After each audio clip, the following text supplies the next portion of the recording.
people just first pick him. There's not really much in between. Radiant team back. And I don't think, well, actually, it kind of has to be a core Dark Willow, right? I guess that they could conceivably do core NP, and then have like Willow Wyvern, but that's an awful support combo. It feels like. It feels very long cooldown, and yeah, I'm not entirely sure how I feel about Wyvern Dark. This team's Singularity draft is just like all about pushing down lanes, pressure in lanes. I love the Jakiro last pick. Liquid Fire is a heck of a spell, I'll tell you that much. And also, if the games end up stretching out, Jakiro scales phenomenally. 5 seconds remaining. Extra ice path duration and such. If you do end up going to like some weird late game scenario, which I could definitely see happening because Kinguin, they do have some way of taking towers, but their only objective taker right now is Nature's Prophet, and that's it. Their high ground is really weak. Like pushing into a tier 3 is going to be an absolute struggle for them. They want to completely crush the lanes if they're going to have game-ending kind of window. And I don't really see that happening. Jakiro's a strong laner, Chen's a strong laner. Ember Spirit is kind of 50-50 depending on heroes against Beast and Bloodseeker, both strong laners. So I'm looking at Kinguin and I'm going, okay, what hero is going to win its lane? Kinguin doesn't necessarily feel like that hero. Kind of notoriously weak lane.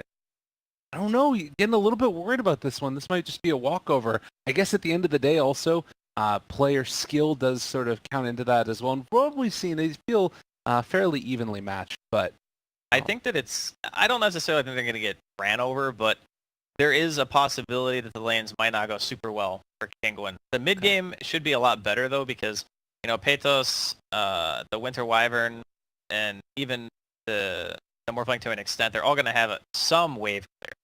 So they'll be able to shove, and they'll be able to keep the waves off their towers, and that's how you kind of delay a game. Not to mention the core Nature's Prophet. I forgot they had Exotic Deer on their team for some reason. I totally brain farted. I forgot this guy plays Nature's Prophet core. He plays Enchantress core. He's one of those guys who has that kind of awkward hero.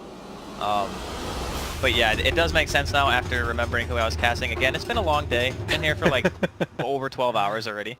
I got to get the voice record going too. We're doing. Yeah, I do think there's a chance for this lineup. Just what I was waiting and I do like the Pango, and I think that if they can buy enough time, the Morphling will also become a force to be reckoned with. So we'll see what happens. See what Singularity can do in here. This was something I thought for a second. I was noticing in like a couple of the games that I was spectating, they were occasionally coming out without 2 wards, some teams, which I found kind of interesting, right? Like, it was just the 1 ward for a lane matchup that they really wanted to make sure they had the full vision of, but then afterwards, they would save them for, like, more mid-game oriented stuff. It's kind of cool. And sometimes having the vision down in that super early game in a 2-1-2 doesn't really matter, because the heroes either A, aren't going to rotate, or B, even if they do rotate, they're not going to secure a kill. So if you have the vision down, and you have 2 wards down immediately, and you're like, oh, okay, I can see all this stuff, how often does that vision actually keep you alive? You know, that's kind of the trade-off you're making. So during the mid-game, when everyone has more levels and heroes are scarier, you're at a point where having the vision is more important, because that vision, not only do those heroes have better kill potential later in the game, but it could also result in objective. The other thing about it is maybe that's just an extra Ironwood branch in your inventory or something. There it is. Easy. And Ironwood branches are more stat efficient than they've ever been. They give more mana or more HP per stat. No, been taken over by the enemy. That actually takes over one of these little treants. It's nice to see that, as the Winter Wyvern is going to make her way up towards the top lane. Morphling versus the Bloodseeker in a mid matchup. In spite of that, I think that still Bloodseeker is going to be able to outdamage. It's really dependent on the side lane. If Singularity have good harass going, then the Bloodseeker is going to win the lane, just hands down. But if for whatever reason Kinguin are able to edge out the lanes and there's not much harassment going on, then you're not going to get the thirst stacks that you want on the Bloodseeker. That's the whole point of playing him in the mid lane. Bottom, Dark Willow taking a good chunk of damage. punch on the backside on his way out. Shows there is chains first, so not going to be able to mitigate any of that damage, at least until we get to level 2. Meanwhile, taking over more of these treants and throwing them back at Exotic Deer's way. These things are pretty buff. They do a good amount of damage. Can't escape your sins. This lane is just obnoxious. Chen Beastmaster. And we mentioned it before, there is a Satyr creep actually over here as well. They did not decide to go for a body block or even a block with the treants on it. This is the second time in a row we've seen that mistake. And the Satyr creep is going to make you a lot sorrier, because this thing has a ton of nukes. It's 160 damage shockwave. It's got almost 1400 range on it too. Forcing Adamson out of the lane for a moment there as well, and you mentioned it, they decided we're just going to leave the lane, and instead we're going to send Elisash down to the bottom, see if they can get some damage in, and force Mastermind into a salve. But Solon going to take some extra damage as well, pops the mango, dual breath to throw back the other direction. And actually, while that's going on, they managed to find First Blood, taking down Exotic Deer. Yeah, the Nature's Prophet can't really deal with this lane matchup. So normally, what Nature's Prophet wants to do is he wants to summon Treants, use them to harass, and that's how he lanes. Like, the Treants are what make him such a ridiculously strong laner. Obviously, the hero has good base damage, decent base armor. His animation's not too bad. But the real lane winner for him is just sending his trees at you. But because he's playing against a Beastmaster, starting with a Stout Shield, and he's also having to deal with a Chen, who got a Satyr from the first camp that they didn't block, that just ends the lane for that hero. He's going to get ran at. Again, this combination that we've seen time and again, where you send back the Satyr Tormentor full mana, then cast again on himself. It's back. Ooh, if they can get the block in with these treants, look at the body blocks coming through. They're almost taking it down, but it will be able to live. That would have been a huge value snipe. It was a very nice attempt. This Exotic Deer is, I think it's one of his most played heroes. I know that he playing it for quite a while. Bottom lane, Solon. Oh, armor right there with the Heartpiercer aura, and they will manage to find that kill, and Mastermind forced back again, so sort of feels like it's becoming a battle of who can destroy the other person's lanes worse as the root comes out and Exotic Deer dead again. Yeah, this is the which safe lane is going to feed us more game. Interesting though that Tapango gets level 2 Heartpiercer. You do not see that very often. In mid lane as well, Nisha going for the trade. Oh my god, he's out of his mind and he does it.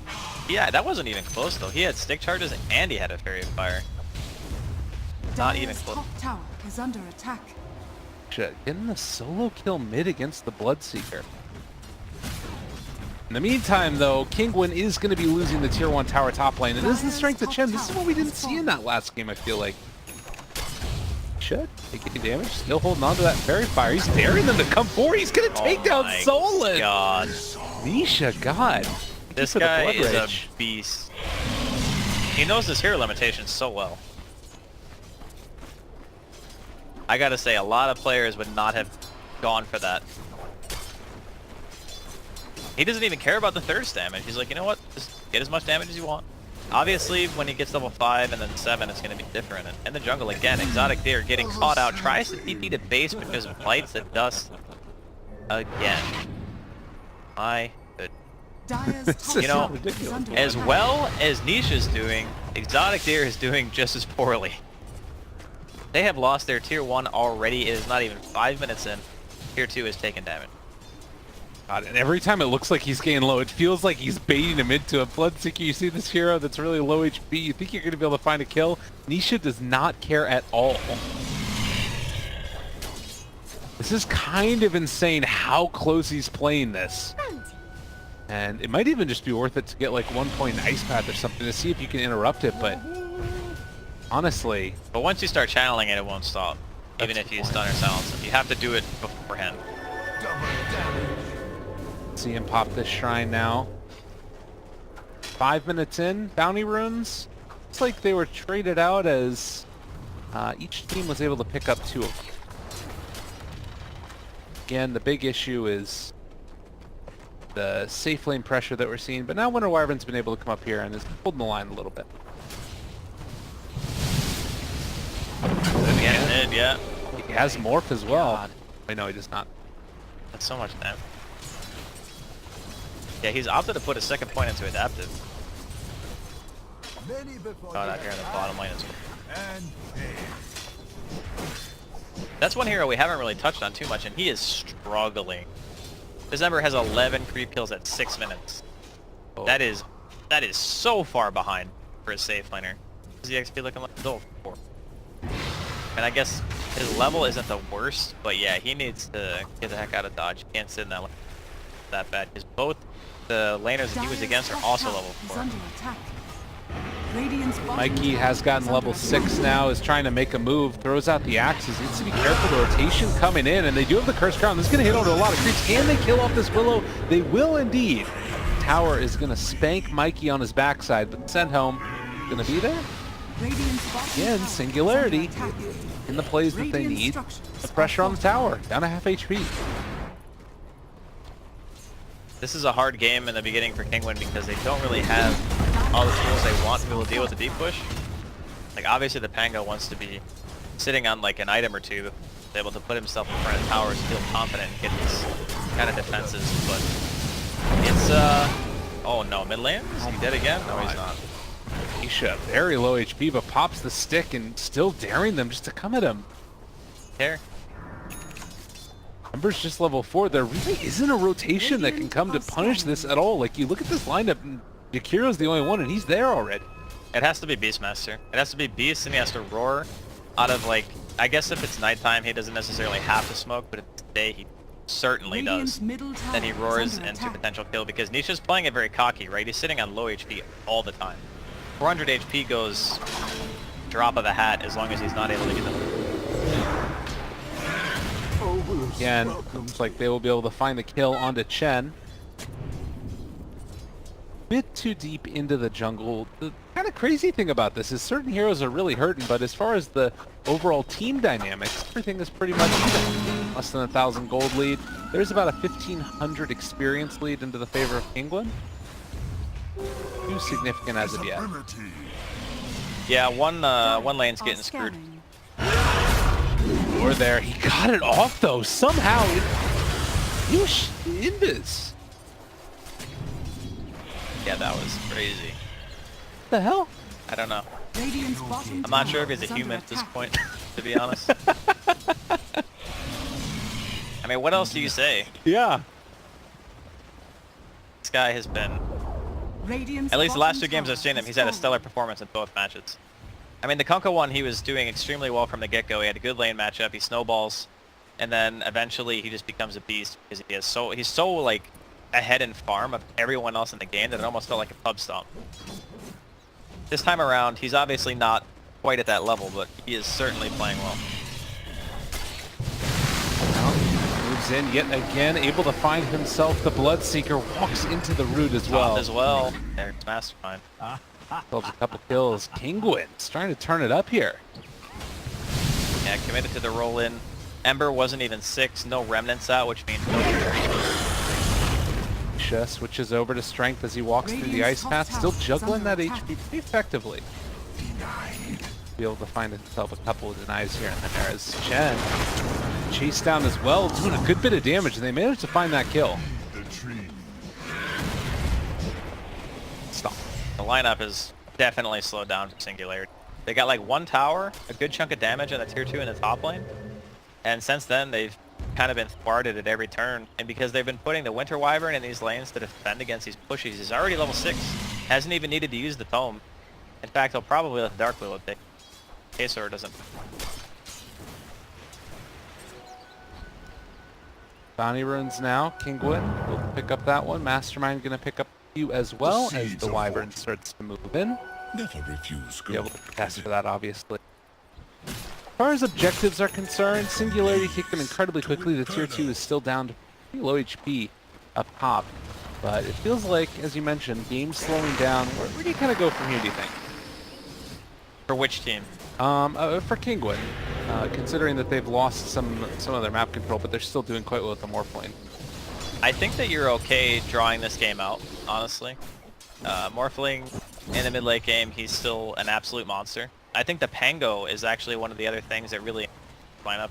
you're gonna be that Crimson Guard buyer. You can fill in the blank sheet, fill in the items. Willow could be in some trouble here. He might be going down. Brought out. That's so much damage. He missed. Jeez. Oh, man.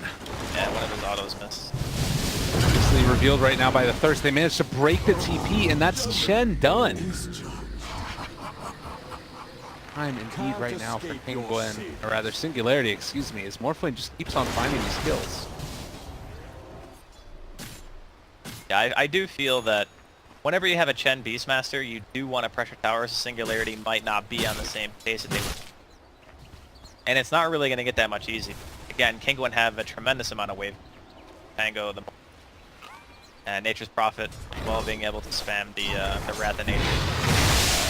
So I do think that they want to be the ones making moves at the moment, but man, their cores, besides the Beastmaster, are just not looking so hot. Like the net worth difference between the Morphling and the Bloodseeker, or even the Ember, like they're sitting at over 1,000 gold below the other cores. None for you. Well, tough times indeed. Getting close to that 3,000, 4,000 experience and net worth leads.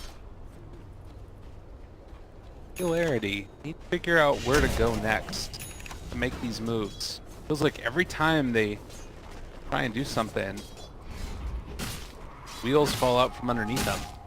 But one of the good things they have going right now is that Mikey is working towards that Shadow Blade. He actually has enough money for it right now. That'll be something they can use with the pretty good amount of vision. Their ward coverage is great. Like they actually have 5 wards up right now. So if they can abuse those, maybe the Beastmaster can find a pickoff. He actually does an insane amount of damage. And we are going to see Kinguin 3, including. They will find the Chen, not the best target, but they'll take it. Be able to take him down rather rapidly. He's had a rough life so far. They can try and see if they can clean up these creeps, and Chen dead. Quick endeavor in that. Bloodseeker, he's kind of just been sitting mid this whole time. Hasn't really been able to get involved in that much action. Well, he tried to get in on some action mid lane against the Morphling, and it didn't work out. He's 4 levels behind him. Yeah, he is on the struggle bus right now. That's the kind of the thing with the Bloodseeker against Morph, is that a lot of these heroes, you rupture them, and they have to TP away from you, right? Because you know so much damage. But whenever he was going in to try to take these trades with Nisha, he's just morphing stats. He doesn't care that you're hitting him because you're losing health that you're not going to get back, and he's continuing morphing the entire time. So he's not able to just bully the hero in lane that he wants to be able to. Very digit hero. This one does have the feel of maybe taking the tower after the fact. Dire's middle tower is under attack. They have 4 heroes here. They are definitely going to hit Radiant that. structures Singularity are moving up towards the top lane as well. It seems like an odd fight to take. Well, the Beastmaster is very farmed, so if they can catch out the Morphling, Should get the strength off that time, but the turnaround, the Winter's Curse gonna be there. They roll through, he manages to live. Nisha's somehow surviving. He's ruptured though. Can they burn him down in time? He is gonna fall. They managed to get that kill at the very least. The Ember also died for this one though, and now they lose another. Bloodseeker's down.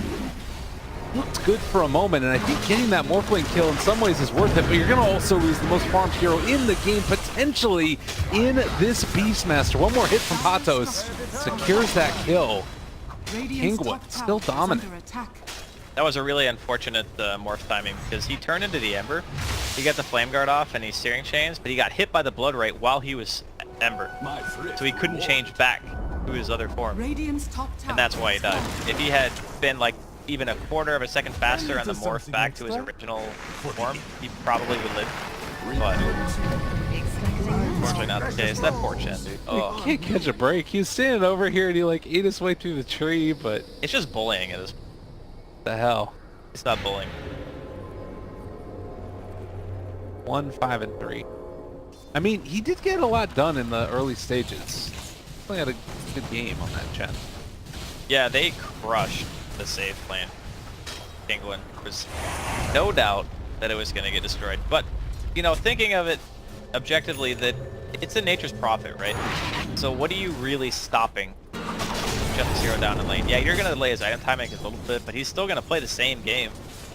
And Chen doesn't really want to play a mid-lane game against Furion anyway, because he's going to be sitting in side lanes and pushing, and your hero's pretty immobile. So even though they did well in the lane, first off, Nisha has been crushing it all day. He did great.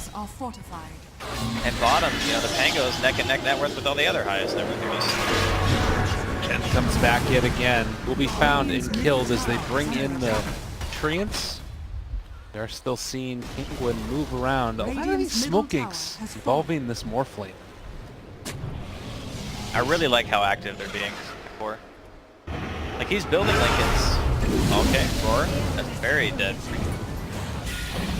Might end up coming at the cost of the Beastmaster, though, as he will go down. They also spot out this Ember Spirit, but he sees the Pango rolling in.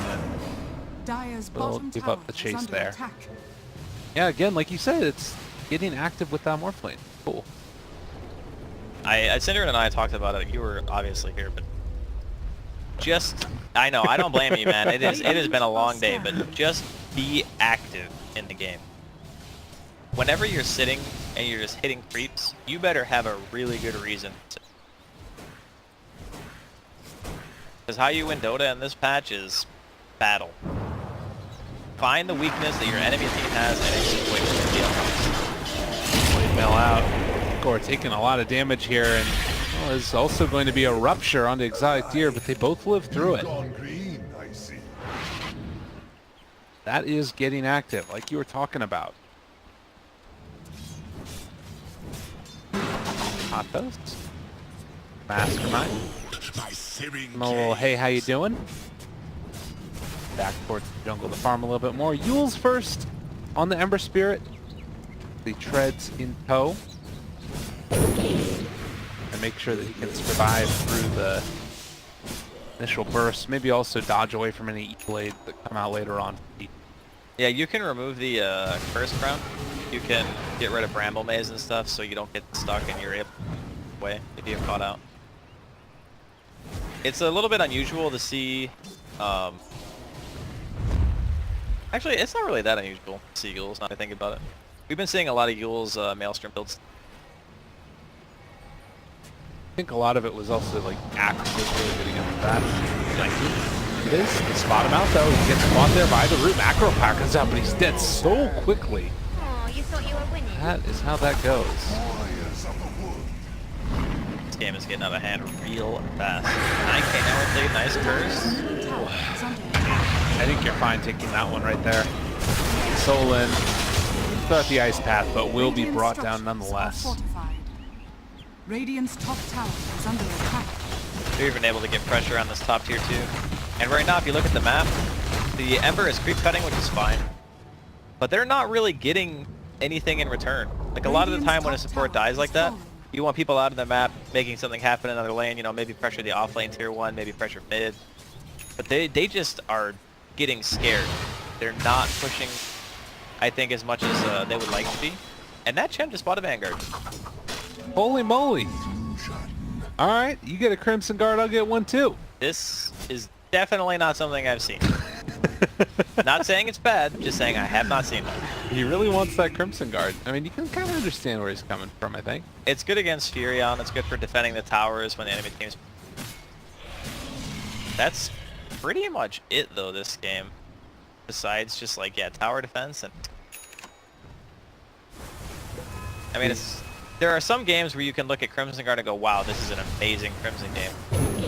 Or when we were watching, right, when there's a Visage in the game or a Wind Ranger core in the game, Crimson is great because it negates damage very well from small increment. Let's pick up the pace, Jax. That's part of the reason why I'm sure that Pango ended up picking up his as well, as it early on top of the Maelstrom. And yeah, these heroes, I mean, just look at the net worth. Each one of them is like a full item ahead of the Singularity counterparts. Kinguin looking to be in a very good position to basically do whatever they want in this game. Movement towards Roche. They realize nobody is there. Going to see if they can find themselves the Nature's Prophet, who is off in the jungle. Mikey moving forward in the Shadow Blade. Spots out the Tree Man. Roar comes out. TP rotation. This does look like they're bringing in the Wyvern, but it will not be enough to save them. At least they find Solon, and now the collapse. There's also a battle looking like it's going to go on mid lane.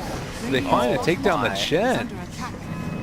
Now looking for the Ember. He does get found here. They also have the follow-up as well, the Macro Pyre, but he jumps away. Terrorize comes out. They have the Rupture. Doing a lot of damage there as well onto the Bloodseeker. And he's just walked forward while he's ruptured. Not afraid of absolutely anything at all. And the chase is continuing there with the Maelstrom procs coming out. Heart Piercer for the slow on a Mikey. So have the roots down, blocking off the retreat that they might have gone for as Nisha chases down and will probably be able to find this kill onto the Beastmaster as he is stuck in no man's land. So, a Chen builds a Vanguard and then takes almost 100% magic damage. I mean, And then that bit booster. The Vanguard did not feel that useful. I'm just kind of confused on what he's actually buying it for. Because Crimson is one of those items, the later you buy it, the worse it feels. Work it up, immediate heals. Ooh, that root. The Remnant. But yeah, the Crimson is an item that is very timing based. It's already 22 minutes in, and this guy is still a couple of minutes out from finishing the item. And it's also on a Chen. So, I'm just kind of curious, is this like the last ditch effort for them to cover the game because they feel like they're so far behind that nothing is going to salvage it except fight items? I mean, that's kind of what it feels like. And see, do we see that code in other builds? I mean, nobody has gold, that's the problem. Feels like they need pipe and everything. Wouldn't have minded pipe on cap. Yeah, it is an okay pipe game for sure. I just think that maybe there just is no right item. Still so far behind. And 14k net worth lead.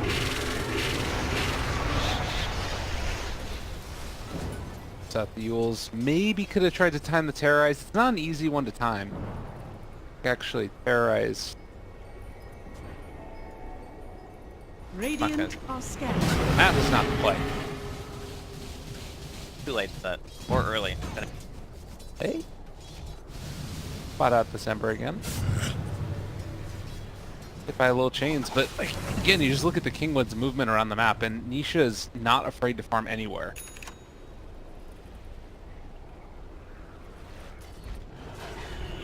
Wow, well. Oh, their team is not killing that Morphling. A little ball rolling as they take down that Bloodseeker yet again. And God, every right click just hurts so badly. They do bring down this Nature's Prophet fairly well, but he's just walking away, able to dodge away from that Macro Pyre dodge. It wasn't really moving, but still, Axes almost take them down, and now the turnaround as they found themselves this Jakiro. They're going to isolate instead off to the side this Bloodseeker as Nisha ends up switching back over to Strength Form. Still going to be able to almost take down this Bloodseeker. They will have a wave form back up in a second if he wants to use it, looking for the hit. Not quite going to be there, but they do have others in tandem as 3 are dead. With the Bloodseeker buyback, he almost went down as well. I just can't believe how like one-sided the mid matchup was. I thought, okay, there's a Beastmaster Chen lane, that's going to do a lot of harass. And then there's a Jakiro Ember lane. Jakiro's great in the early game. Really good stats, good damage. They should be able to pressure the side lanes enough to give their Bloodseeker an advantage. They can win the lane. That's what you do when you have a Bloodseeker. And Nisha just said, no, we're not doing this. I mean, they even brought the Jakiro mid. And then he just died. Yeah. He came to the lane and died. So now I'm looking at it retroactively and going, does Bloodseeker actually win? Because it really didn't feel... The first time he died, he got baited super hard. And mid lane, we are going to see him die again here. Nisha, trouble. Can they kill him? Oftentimes they will. Nice kill. This is where you tip them. I mean, I think it's a bit premature for the tipping. Okay, gotcha. Precious bounty. Right now, both these teams seem serious about trying to win. I do like the Force Staff pickup on the Beastmaster. Traditionally, it's not an item that you see, just because you want to build either the Necro Book or finish your Solar Crest or might have you. But they know that the high priority target is the Morphling that does have a Lincoln already. it's just a lot easier for you to break your own and then just roar instead of waiting for someone to cast a spell and hoping that Niche is not fast enough to morph the damage. Because we have seen that apparently that guy has like god tier either reflexes or just game sense. It was able to morph from an Invis Beastmaster roar. That was insane. Like what? That was definitely the craziest thing in the game so far. I feel like I saw. Yeah, he's I will miss just my reflection. off the chain. 26 minutes in, 9 to 28. Zolan just gonna try and see if he can push out these waves. And this is what this hero does best, I feel like. The dual breath, be away. Signal. Time to go in towards the Roche pit and see if they can close this one out and end themselves off with a win in what would be a pretty big victory for them. Yeah. Right now, Kinguin are looking real good. Singularity don't seem to have much of an idea that this is going on. Or they just don't care. But I feel like they should care. Blade is going to be up probably within the next, I'd say, 5 or 6 minutes, given the rate at which Niche is farming. And that's assuming no team fight breaks out where they win. If there is something like that happening, then he's just going to get it sooner.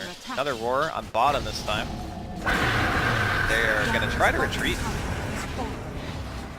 Moving in with the Dark Willow there. Patos also chasing, seeing if he can find himself one, and it looks like he will be able to get the Chen. Nothing coming easy for Singularity, although they did get out with one. I guess they lost the hero with less value. Escape your sins. Not too bad. Are you really taunting them right now? That's a heck.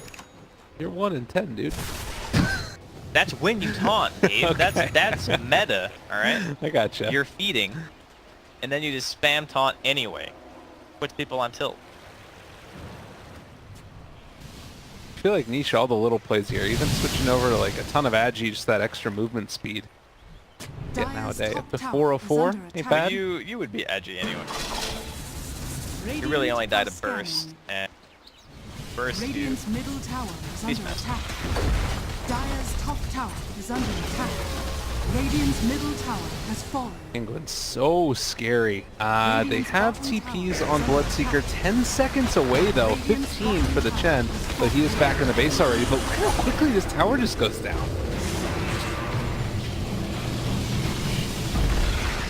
Yeah, the damage being... Surprised it took Singularity so long to react. Dire's top tower. The Beastmaster just got back to base right now, and they were also taking damage from top tier 3, even lower than the mid. And now they've been able to find themselves a hit here as well with the Winter's Curse. They find themselves the Beastmaster. That is the main way to kill off this Morph lane, although it looks like Pango might end up going down himself. But unfortunate there, Nietzsche throwing out his own Blood Right as he trades hits with the Blade Mailed Bloodseeker. Turns back the other direction. Just gonna walk away from him.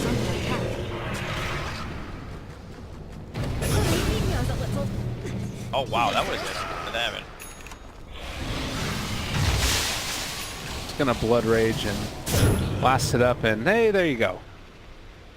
Fine again. While bottom lane is pressured, and this tier 3 tower is almost dead too. Oh, the Trice. Every single tower. Okay, so they have dealt almost Just the what I was highest waiting for. possible tier 3 amount of damage before taking a... They have split their damage so well between these 3 towers. Well, I guess they did get the top.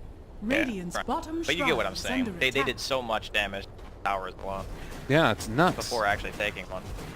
And before barracks too, definitely. So Kinguin in a really good position to continue the split push, and that I thought I just saw a sheep stick. Am I crazy? Radiant's bottom Yeah, shrine exactly. is under Okay. attack. I thought it was on the Wyvern for a second. That might be me. Solon going to die.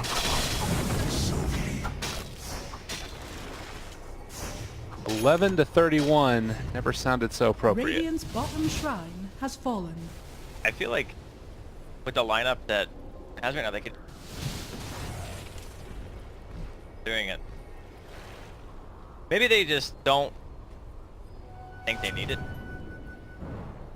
It's not even like a great Roche contesting lineup for Singularity. Yeah, exactly. I mean, they have the Beastmaster vision with the Hawk. You can throw a Macro Fire and sit and Are mag. fortified. That's like the extent of your rook. Lilith comes out, the Lincoln's is broken. Needs to be careful about an initiation coming for Nisha, but he's fine. Another tier 1 tower taken. They will spot this ward immediately. Tried to go for the deny, but wasn't quite there. 31 minutes in, 22,000 net worth, and it's been all Kinguin for the last, I don't know, I want to say 15 to 20 minutes. Is under attack. More or less. I would almost say it's been Kinguin for the last 31 minutes. Okay. Fair enough. I don't know. I never really saw a point in the game, you know, besides top. That was the one thing that Singularity had going for them. In that top lane, they dove the Nature's Prophet a few times. They got the tier 1 real quick. They got the tier 2 down. Radiant's top shrine Good timing. has fallen. And then after that, it was just a lot of deaths and not really a whole lot of pressuring and objective taking off the back of that. What did they really get out of the deaths that they got? Because sometimes a hero dies across the map support getting tower pressure. Dire are scanning. Only having 3 towers down with 10 Beastmaster lineup. And look at all these sentry wards down. They're going to spot out Mikey right away. Jump forward, find him. Can they kill him off intact? It looks like it's not going to happen. They do have the Rupture onto 1. It's on a Pato. It's not necessarily a huge problem, though. He's just up on the high ground, but Bloodseeker spots it and able to find the kill. There's the Fear onto 2. The send back onto 1. That's going to keep the Jakiro alive. But it looks like the rest of these heroes are going down. Only you kill up Nisha. Are under attack. Nisha will die. The rule of invisibility. The Bloodseeker also goes down. So when all is said and done, it is a little bit of a lead right here for Singularity off the back of that fight, even though they lose 3 for 2. Still a gold advantage. Morphling himself. Dire's bottom tower is under attack. It was definitely a value kill. I think he popped his Manta, and then he got hit by a Blood Rate after the fact. Wasn't able to morph any...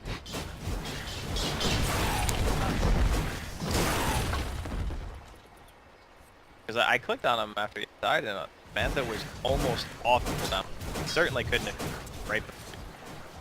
The Bloodseeker was just tunnel visioning and trying to shoot the tower. This is really just the problem. Like, you look at the Beastmaster right now, he is basically the same net worth that he had at 15 minutes. Maybe that's a little bit of an exaggeration, but does not feel like he's progressed that much. No, he definitely has. The Willow has almost as much money as the... That is certainly a thing. Especially since I think it's functionally Willow and Beastmaster, they have one thing that they do together, which is solo killing core, because they just do such a huge amount of damage within their CC that no one can live through. Once the Willow has Hex, she'll be able to blink in Hex, throw the Curse Crown, the Bramble Mates, Terrorize, or not, excuse me, Bedlam, and then get a kill. So you're basically your own team's Beastmaster, just without beasts. You just solo kill a core because you have a Hex and Bedlam. Which is actually insane. Well, and speaking of Hex, we talked about it earlier, but on the Nature's Prophet has that and the Bloodthorn completed. So not even going back for that sort of Maelstrom build that we've seen sometimes to push out waves. This is like the Battle Prophet. He wants to get in there and start splitting heads. Just right-click people, man. Get for 300 damage. You're gonna have BKB soon, too. Well, you're Aquila. Do it. He mostly... Terrorize into the Hex, into the Bloodthorn, into... That's an Ember Spirit dead. That was an amount of damage. Good coordination, though, on the kill. I'm actually really happy that he didn't try to use the Sprout to break Lincoln. The Remnant is out from the Ember. Even the Sprout cast time is a long time. Instantaneous cast to Thorn straight the heck. Whereas a Sprout has a wind-up. Correct items there. Oh my god, that Jakiro just... I missed that one. I was gonna say they're ganking the Jakiro, but literally before I could even form the words, he was dead. He got Bloodthorned, auto-attacked once by the Nature's Prophet, and then ate the Swashbuckle thing.